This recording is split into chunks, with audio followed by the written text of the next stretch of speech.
जिसका जमीर जिंदा है, जिसका जमीर जिंदा है, वो गलत के खिलाफ हमेशा लड़ते रहेंगे, दिखाते रहेंगे और अभी वादा करते हैं कि जब तक ईवीएम को बैन न करा देंगे हम रुकने वाले नहीं है, हम रुकने वाले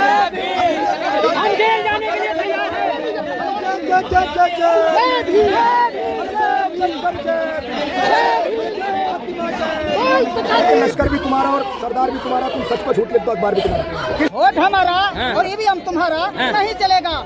नमस्कार, मैं हूँ आरती वर्णवाल और आप देख रहे हैं पब्लिक ओपिनियन फैक्ट्री। और हम आज उपस्थित हुए हैं जंतर मंतर पर। यहाँ पे लोग जो है ईवीएम बैन करो करके नारा लगा रहे हैं।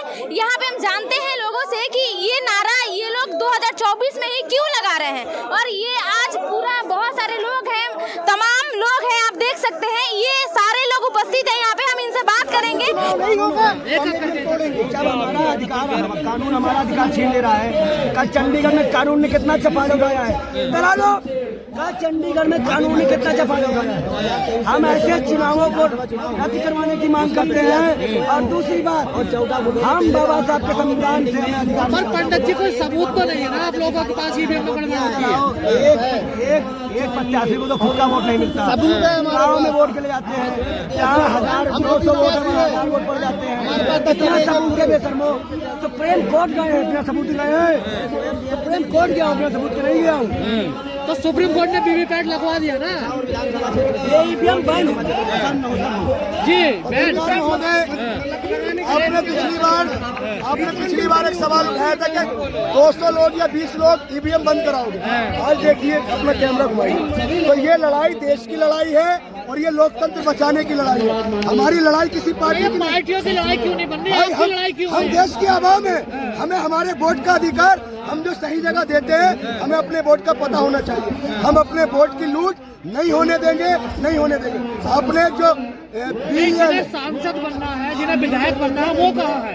देखिए, मैंने क्या कहा था कि जो जिनके जमीर जिंदा होते हैं ना, जिनके जमीर जिंदा होते हैं, हक की लड़ाई में किसी को निमंत्रण नहीं भेजे जाते। जिनके जमीर जिंदा होते हैं वो खुद चले आते हैं। ये हक की लड़ाई है, इसमें किसी को निमंत्रण नहीं है। आज जो ये लोग देश के कोने कोने से आए हैं, ये अपने अधिकारों की लड़ाई, अपने लोकतंत्र को बचाने की लड़ाई। चुनाव आयोग घेरने की भी बात कर रहे हैं। हाँ, घेरेंगे। अगर हमारी मांग पूरी नहीं हुई, हमने डेमो यहाँ पे करके दिखाया था, हमारा डेमो पास हुआ, फिर हमने दूसरा पटियाला हाउस कोर्ट के बाहर दिया। हमारे 4 लोगों की कमेटी को बुलाया और धोखे से उनको डिटेन कर लिया गया। तो देखिए, चुनाव आयोग को दिक्कत आखिर कहाँ आ रही है। अगर हम मांग कर रहे हैं कि हमें एक मौका दिया जाए हमारी मांगों को, क्या हमें अपनी मांग रखने का अधिकार है कि नहीं? आपके डेमो को चुनाव आयोग मान तो नहीं रहा ना? देखिए, चुनाव आयोग अगर नहीं मान रहा तो चुनाव आयोग जो ईवीएम मशीनें बनती है, जो कंपनी बनाती है BEL, ठीक है, उसमें जो राजकोट के जिला अध्यक्ष है मनसुख भाई खचरिया, वो क्या कर रहे हैं डायरेक्टर ऑफ बोर्ड में, 4 लोग बीजेपी के उसमें हैं। तो अगर हम शक ना करें अपने वोटों की लूट की, हमें शंका ना है, तो फिर हम कहाँ जाए? मतलब बीजेपी मिली हुई है, मिली हुई है। जब बीजेपी के लोग बने हुए हैं जिस कमेटी में बीजेपी के लोग बने हुए, तो बीजेपी नहीं मिली हुई है, बीजेपी नहीं मिली हुई है। कल का आपने देखा, अब तो ईवीएम की, ये तो चुनाव आयोग की गलती है। ये तो ईवीएम की लड़ाई है मेरे भाई।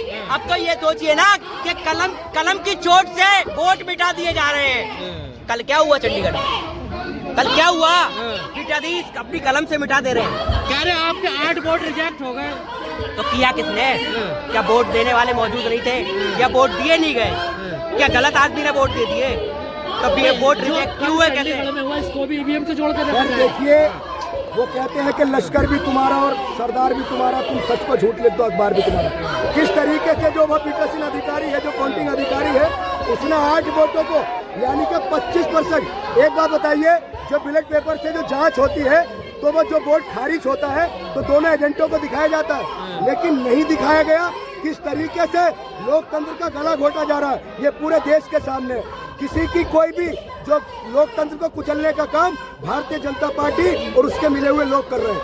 एक तरीके से लोकतंत्र को और संविधान को समाप्त करने में ये लोग लगे हुए हैं। लेकिन याद रखें, अगर इनके पास संसद में बहुमत है तो हम अपना बहुमत सड़कों पर साबित करेंगे। लेकिन आप भले जीत जाओ, पर आपके नेता तो चले जाते हैं ना। देखिए, हमारे कोई नेता नहीं है, हम देश की जनता है।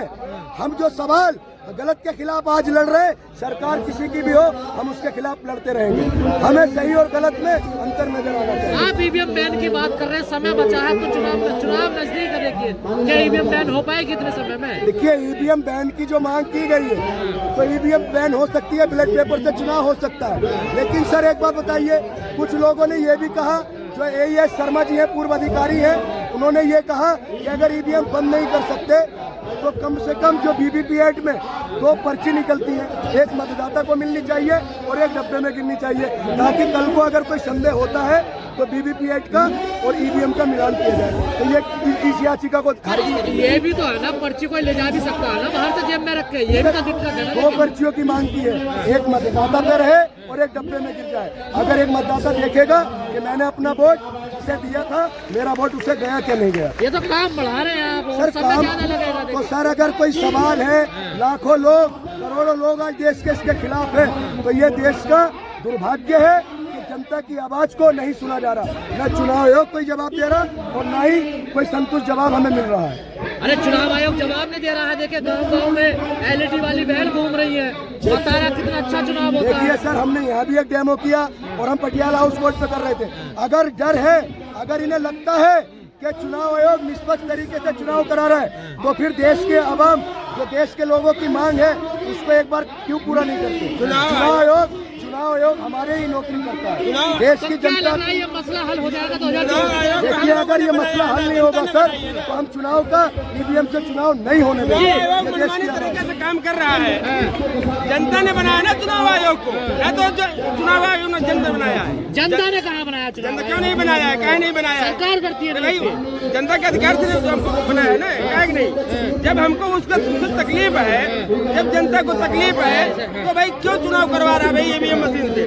EVM मशीन पर हमें नहीं भरोसा है भाई। हाँ, EVM मशीन पे हमें कोई भरोसा नहीं है, 1% भरोसा नहीं। क्यों नहीं है भरोसा? बिल्कुल नहीं है भरोसा। EVM मशीन हैंग होती है, हैंग किया जाता है। चुनाव आयोग कह रहा है बसपा की 7 पर्ची में 4 पर्ची मिली, 3 पर्ची गायब हो गई। विरोध करने पर वहाँ के कर्मचारी ने मुझे उठाकर ले जाके बाहर रख दिया और मुझे बाहर नहीं जाने दिया कि जो मैं खुद उसका प्रमाण हूँ कि EVM मशीन चोरी कैसे होती है। बंद कैसे होगा EVM? सर EVM जब हमारे सभी लोग 85% लोग जो रोड पे आ चुके हैं, अब इनको अब मजबूरन EVM बंद करना होगा। तो नहीं बंद करेंगे तो हम 85% लोग मशीन तोड़ेंगे। पार्टी लोगों के विरोध करने से EVM बैन हो जाएगा। पार्टी कोई दिख नहीं रही है, कहाँ आप लोग? सर आज पूरे भारत में, पूरे जिले में, सभी जिले में EVM पर विरोध प्रदर्शन हो रहा है। यहाँ पर लोग आ रहे हैं। यहाँ पे अभी 5 लाख लोगों की भीड़ होने वाली है और EVM मशीन हटा के हम लोग रहेंगे। नहीं हटाएंगे तो हम लोग EVM मशीन तोड़ेंगे, तोड़ देंगे। केस हो जाएगा आपके ऊपर, परिवार वाले परेशान होंगे।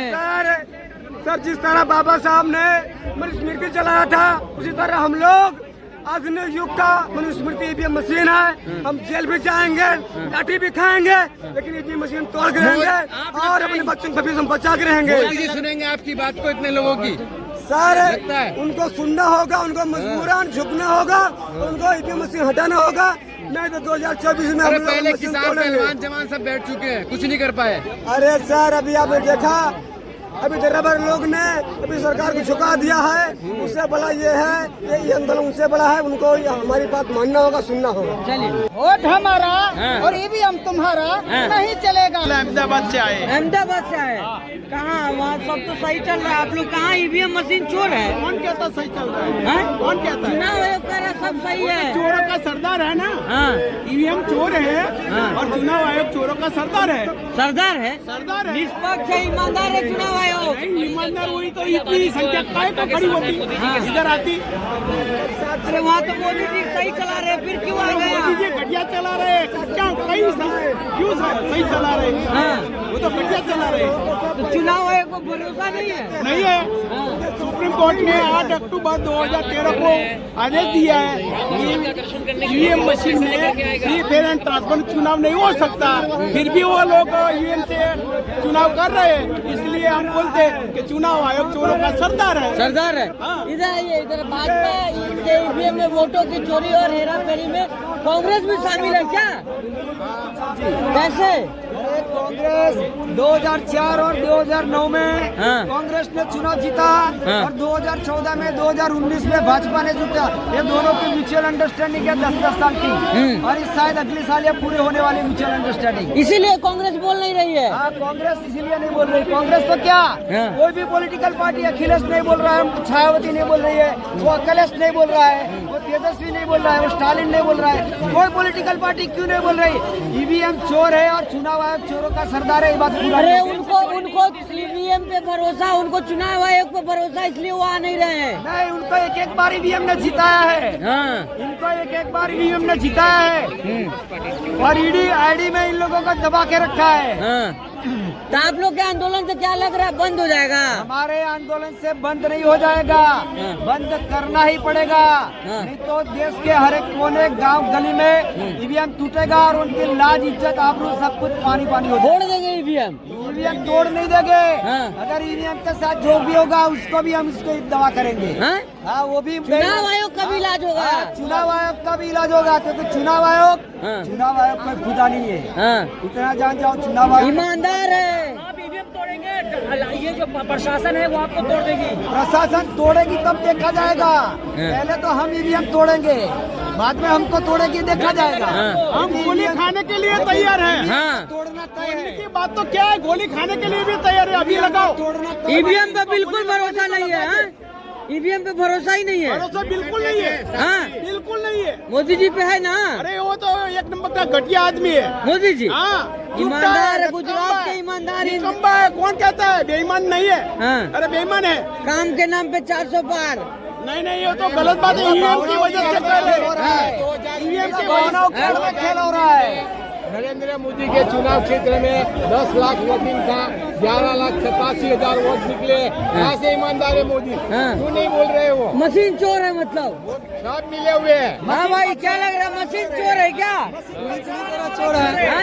अब राम के नाम पर नहीं, हाँ? राम के नाम पर होगा। हाँ। देश राम में डूबा हुआ है। क्या? अरे तो राम के नाम पर नहीं, बस राम के नाम पर डूबने वाला है। हाँ। ईवीएम बैन करो, बैलेट लागू करो। ऊपर देखिए बैनर। हाँ, यही तो मेरा मांग है। हाँ। वोट हमारा हाँ। और ईवीएम तुम्हारा हाँ। नहीं चलेगा। हाँ। हमारा वोट है, हमको बैलेट पेपर चाहिए। हाँ। वोट हमारा और ईवीएम तुम्हारा कहाँ से है? नहीं चलेगा। कहाँ से है? मेरा घर बेगूसराय जिला हुआ हाँ। और मैं बिहार से हूँ। हाँ। लेकिन एक बात बताइए, आप लोग के आंदोलन से क्या सरकार मान जाएगी, बंद होगा ईवीएम? सरकार को मानना पड़ेगा, हाँ। घुटनों पर झुकना पड़ेगा। हाँ। काहे कि इस देश का मालिक हाँ। इस देश का जनता है। हाँ। सरकार को पैदा करने का काम ये जनता करती है हाँ। और तो सरकार को मिट्टी में मिलाने का भी काम हाँ। ये जनता करेगी। हाँ। मोदी जी तो कह रहे 400 पार। अरे मोदी जी मुख नहीं मुखौटा है। हाँ। मोदी जी हम लोग किसान जैसे हैं, जानवरों के नुकसान के वजह से एक कठबोगना लगाते हैं खेत में कि जानवर फसल नुकसान ना करे। इसलिए मोदी जी वास्तविक प्रधानमंत्री नहीं है। मोदी जी मुख नहीं मुखौटा है, एक कठबोगना है। मोदी जी आरएसएस मोहन भागवत चला रहा है मोदी जी को। जबकि मोदी जी वाराणसी गया, कहा गंगा मेरी माँ है, और उधर गया तो कहा जमुना मेरी माँ है। और उसके बाद जब मैंने सोचा कि इसका गंगा माँ है, यानी 4-5 माँ है इसका, और बाप का पता नहीं चलता है, तो मोहन भागवत के मीटिंग में पूरे कैबिनेट को लेकर ये रामलीला मैदान पहुँचे मोदी जी। तब हमको समझ में आ गया कि इसका बाप कोई और नहीं, इसका बाप मोहन भागवत है। इसलिए मोदी जी मुख नहीं मुखौटा है। ओबीसी के नाम पर जो है वो एक धब्बा है। अगर ओबीसी की जायज संतान होते मोदी जी तो 52% ओबीसी को 1931 के जनगणना के अनुसार 52% ओबीसी है। अगर ओबीसी की जायज संतान मोदी जी है तो पूरे देश में ओबीसी की जाति आधारित जनगणना करावे और जनसंख्या के अनुपात में ओबीसी का राज चल रहा है पूरे देश में। कार्यपालिका, न्यायपालिका, विधायिका पे चारों स्तंभों पर ओबीसी को हक और अधिकार देने का काम करे, तब मैं मानूंगा कि ओबीसी वास्तविक प्रधानमंत्री ओबीसी है। क्या करेंगे अब चुनाव आयोग अगर नहीं माना तो? चुनाव आयोग अगर नहीं मानेगा, चुनाव आयोग अगर सुप्रीम कोर्ट को बात नहीं माना, चुनाव आयोग हमारे जनता को बात अगर नहीं मानेगा, तो हम लोग संविधान के दायरे में काम करने वाले लोग हैं और हम संविधान को बचाने के लिए थोड़ा संविधान के दायरे से बाहर भी जाकर काम कर सकते हैं। और ईवीएम मशीन को अगर हमारे साहब ने ऐलान किया तो 2024 में उसको कुचलने का भी काम करेंगे, तोड़ देंगे, बिल्कुल तोड़ देंगे। सरपरोसी क्या हमारे दिल में है, देखना है चोर कितना बाजुए डर रही है चल जाएगा बुलडोजर। अरे रोज डर के मरने से अच्छा है एक दिन लड़के मरेंगे। हर रोज डर के मरने की वजह से अच्छा है एक दिन लड़के मरेंगे। कानून हाथ में लोगे तो घरों बुलडोजर चल जाएगा, चला दे। अरे वो जालियांवाला बाग भी बना दे, मैं उससे पीछे हटने वाला नहीं हूँ। लड़ाई जारी रहेगा।